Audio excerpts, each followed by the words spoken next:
আসসালামু আলাইকুম রহমতুল্লাহি ওবরাকাতু। আশা করি সবাই ভালো আছেন। আল্লাহর রহমত আমি ভালো আছি। আজকে একটি বয়ান শোনাবো, কোন আমলে কবরের আযাব মাফ হয়। আব্দুল খালেক সুরাতুরির মধুর কণ্ঠে এই বয়ানটি শুনুন। এই কবরওয়ালা গোনা করিয়া কবরে আসে, যার কারণে আমি মাওলা তার প্রতি নারাজ হইয়া গেছি। তবে রে পয়গম্বর, এই কবরওয়ালা একটা ছেলে রেখে আছে দুনিয়ায়, তার একটা সন্তান রেখে আছে দুনিয়ায়। এরে পয়গম্বর যখনই কথা বলা শিখছে, তখনই এই বাচ্চাটার মা তাকে নিয়ে মাদ্রাসায় ভর্তি করে দিছে।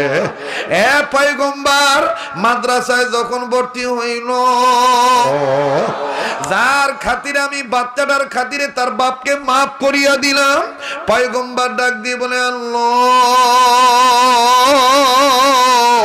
কেমন দুইটা নাম তোমার, যেই দুইটা নাম নিল সন্তান, আর নাম নেওয়ার কারণে তার বাপ জাহান্নামী হওয়ার পরেও তার বাপকে তুমি মাফ করিয়া দিলা। আল্লাহ, তোমার দরবারে একটু জানার ইচ্ছা, এই দুইটা নাম কোন দুইটা নাম? আর কোন সবক পড়তে যে আমি মাবুদের দুইটা নাম ধরে ডাক দিছে। একটা নাম হলো রহমান।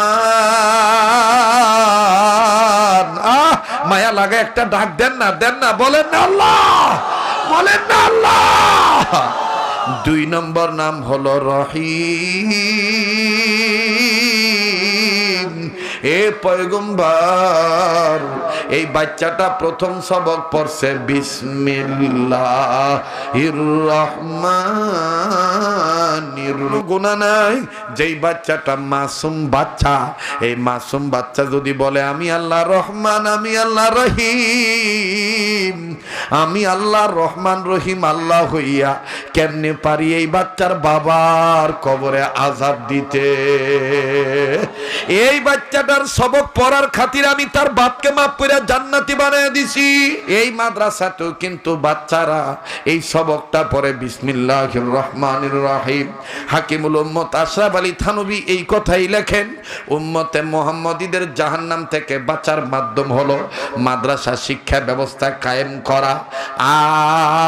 আর মুফাসসিরিন ইকরামগণ, মুহাদ্দিসিন ইকরামগণ হাদিসকে নকল করে বলেন, উম্মতে মুহাম্মদীদের জাহান্নাম থেকে বাঁচার পথ হলো 4টা। নাম্বার 1 হলো আলেম হওয়া, নাম্বার 2 হলো আলেমের ছাত্র হওয়া, নাম্বার 3 হলো আলেমের কথা শোনা, নাম্বার 4 হলো আলেমকে মহব্বত করা। এ বন্ধু, এ বাবাজি, এই 4 পথের প্রতীক হবে যারা, কবরে হাসরে মিজানি পুলসিরাতে খাবে না।